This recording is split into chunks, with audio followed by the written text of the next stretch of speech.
La saghirata idza qabalaka adluhu.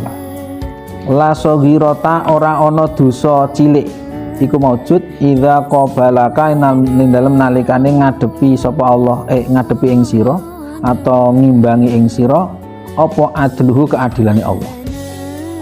Menghadapi keadilan Allah tidak ada dosa kecil. Artinya ketika kecil itu Allah hendak menghukum meskipun atas dasar dosa kecil, maka tidak ada namanya dosa kecil hakikine, karena cilik lah niku ketika kecil itu kita hadapkan kepada Allah itu sangat tidak layak kita menyepelekan. Bagaimana mungkin kita itu yang hanya diciptakan berawal dari debu, dari tanah, kemudian keturunan itu diciptakan dari air mani, kok kita berani kepada Sang Pencipta yang Maha Qahar, yang Maha Jabbar, ya Jabbar ya Qahar. Sama seperti anak kecil atau seorang budak kok wani karo seorang raja. Itu kesalahan kecil pun tidak boleh diremehkan, kan ngoten nggih. Artinya ketika Allah hendak menghukum, maka kecil pun itu menjadi perkara. Makanya tidak boleh menyepelekan dosa kecil. Dosa cilik iki wudu ilang jare. Karena Allah ngersakake menghukum, maka kecil pun itu tidak bisa disepelekan. Karena Allah akan menghukum dengan keadilannya, ya, dengan keadilannya. Kebalikannya wala kabirata lan ora ana dosa gedhe idza wajahaka ing dalem nalikane ngadepi ing sira apa fadluhu napa kemurahane Allah. Dan tidak ada dosa besar jika jika dihadapkan dengan kemurahan Allah. Dosa gedhe lah nek Allah ngapura ora ana apa-apane. Ini pipun niki, artinya niki kita itu harus posisi di bainal khauf war roja. Artinya saat kita mau bermaksiat meskipun kecil jangan sepelekan. Cilik nek Gusti Allah ora memaafkan, Allah tidak memaafkan, Allah mengadili, wah dadi perkara tetap dadi neraka.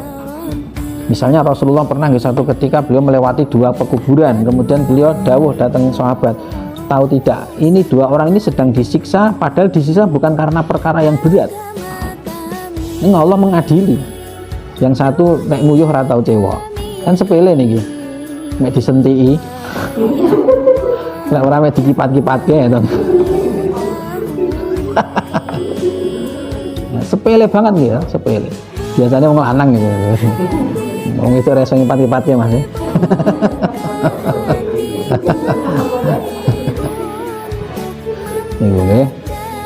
Sepele sekali, yang satu itu tidak bersih dari air kencingnya, yang satu ketika hidup dia suka adu domba, tumbak nopo, tumbak cucuan.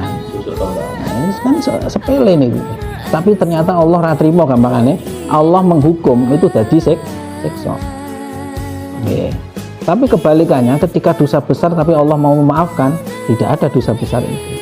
Jadi sudah terlanjur berdosa, tetap harus pasang harapan yang tinggi, ya ini bahwa Allah Maha Pemaaf, Maha Pengampun. Dengan kita tahu Allah Maha Pemaaf, Maha Pengampun, kita meminta maafnya karena kita tahu Allah Maha Pengampun. Terus jadi gelem jaluk ngapura. Kalau kita tidak meyakini itu ya ora gelem jaluk ngapura. Orang mau ngapura ya ora jaluk ngapura. Karena kita tahu Allah Maha Pengampun, kita mau meminta maaf, memohon.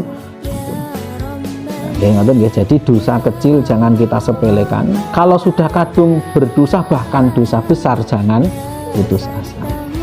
Oke, jadi tetap bainal khaufi war roja. Jadi antara khawatir dan berharap, antara pesimis dan optimis. Itu diantaranya. Oke, terlalu optimis marak terlalu pede ya niku mangke masalah. Jadi nggawe dosa niku enteng wae wong Allah mau ngapura iki. Sadurunge nggawe dosa iki wis kelingan Allah Maha Pemaaf. Apa-apa ngene iki Gusti Allah ora rugi. Ngoten niku sehingga membuat dia berani bermaksiat. Kalau belum bermaksiat ya jangan berpikir seperti itu.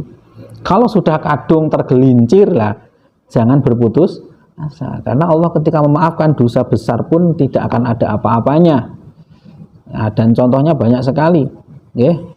Banyak sekali. Ada dulu saya ceritakan niku bahkan sampai di film niku nggih orang membunuh 100 orang, ya tetap saja Allah mengampuni karena Allah hendak, karena dosa niku ning gone kaidah napa fayaghfiru liman yasha wa yu'adzibu may yasha. Allah mengampuni siapa yang dikehendaki atau menghukum siapa yang dikehendaki.